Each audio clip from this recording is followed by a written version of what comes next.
Thank you. So I was together with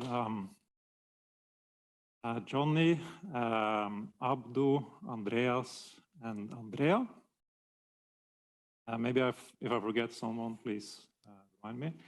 And we talked about MLMC for SPDEs. So if I can switch this, no, it doesn't work. I think there is maybe a mess.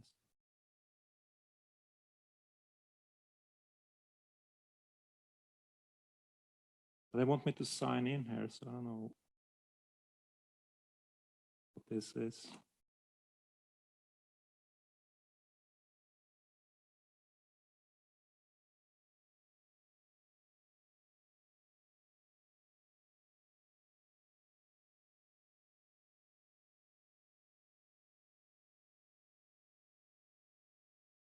Perhaps it works now. Let's see. Yeah. Okay, let's just try.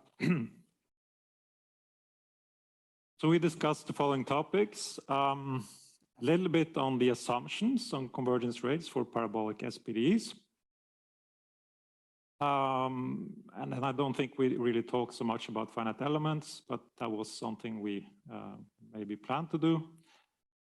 We talked a little bit on how you should couple the noise when you solve SPDEs. The potential for using antithetic sampling of the SDE paths in the SPDE setting. So I will come back to that as well.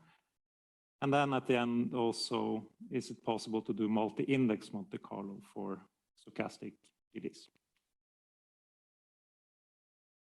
So this is not a full bibliography of what has been done for SPDEs in the multilevel Monte Carlo setting at all. Just a few early works. I think the story started with Andrea Bart and Annika Lang in 2012 and 13, and also Schwab. So they considered some Euler-Maruyama and Milstein numerical methods for hyperbolic and parabolic SPDEs. And then I think Schwab was part of extending it to other settings as well, and yeah, Annika and Andrea as well. So so together with Jonas Sukis, they looked at perhaps more complicated PD problems on Navier-Stokes with random input. This is perhaps not SPD, but it is related. And they also looked at it for other hyperbolic PDEs together with Siddhartha Mishra. And then there are many works that I don't include here, which are related to MLMC later.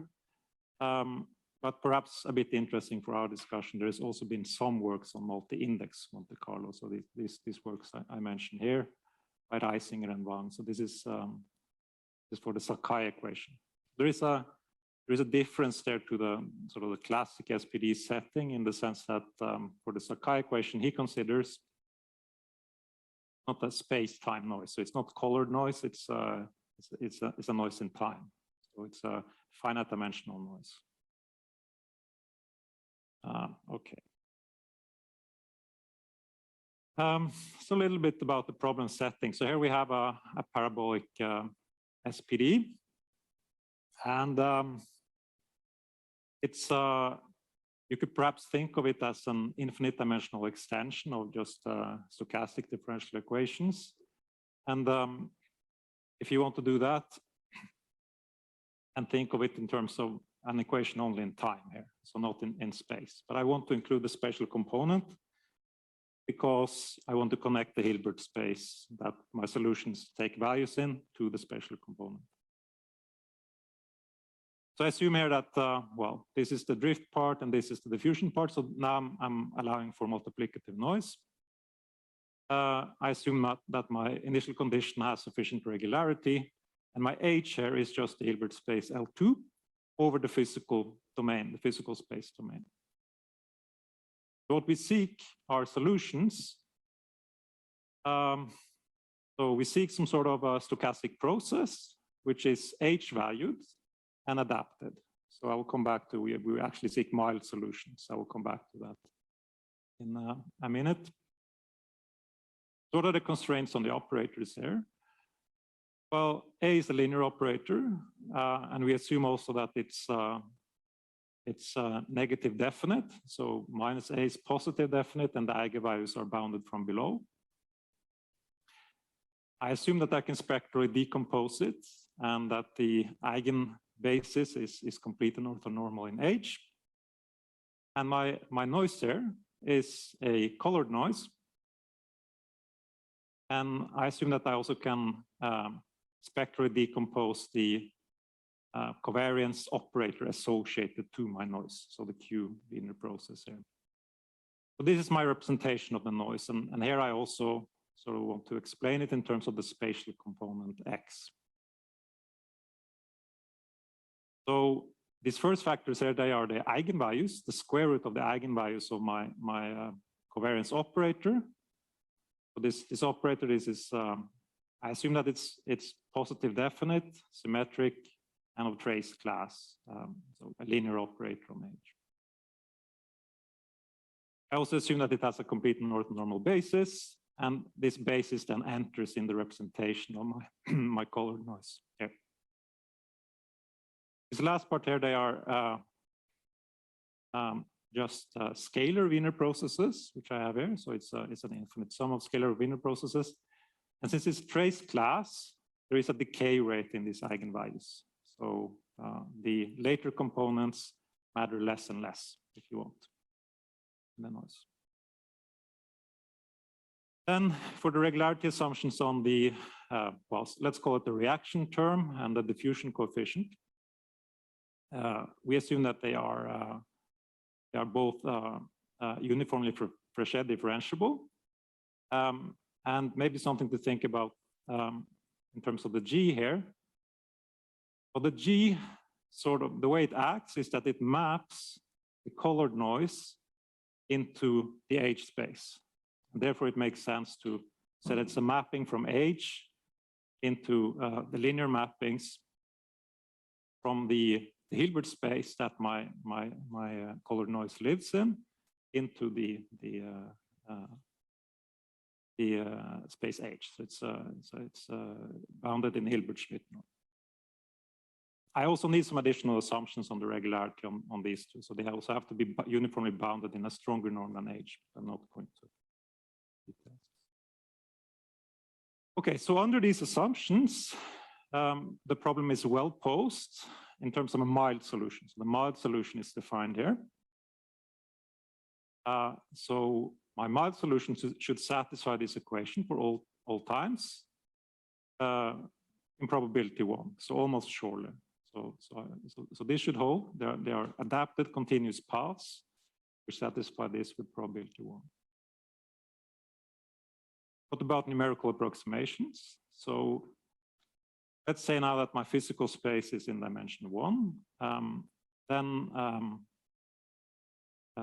the paper by Bart and Annika Lang and Schwab that I mentioned from 2013, they have this Euler-Maruyama method where you also have I believe a truncation of the modes in space, which achieve well in L2 norm in this Bochner space, delta t to the power 1/2 and delta x to the power 1 in terms of convergence rate. Then they extend this to a multilevel Monte Carlo method, which achieves in mean square error, root mean square error accuracy epsilon at the cost epsilon to the -3. And the coupling of the noise is classic. So they couple the driving noise, and they also have to couple the initial condition. So it's just like for SPDEs, really. So some questions we discussed was, what about the coupling? So they used an Euler-Maruyama integrator, and it's also possible to extend to a Milstein scheme. You need typically more regularity conditions, and it comes with the cost to add this Milstein correction, because there is mixing of the components in the different in the infinite dimensions, say. Also, when you truncate it to finite dimension. coupled system. So what if you instead use this idea by Giles and Spruch, and you use this kind of antithetic coupling? So you every second fine time step, you take the sum of a solution with sort of the classic way of simulating the Wiener increments. Then you also have you take a half of that and the half of the one where you reflect on every second sum. You switch the first increment with the second. That leads to a variance reduction. I believe at least that's the explanation in dimension 2, but perhaps in higher dimensions there is it is more cumbersome. So the question is, okay, what kind of cost does it come with? So my conclusion, as I understood it, is that the potential is, of course, that you can improve the convergence rate of in time here. And that would, of course, also then lead to an improvement in the efficiency of your multilevel Monte Carlo estimator. Or you can improve the variance decay rate when I look at the pairwise coupled error. But it may be very expensive to extend this antithetic idea, because now you're in a high dimensional setting. And yeah, so that's where we're at on that point.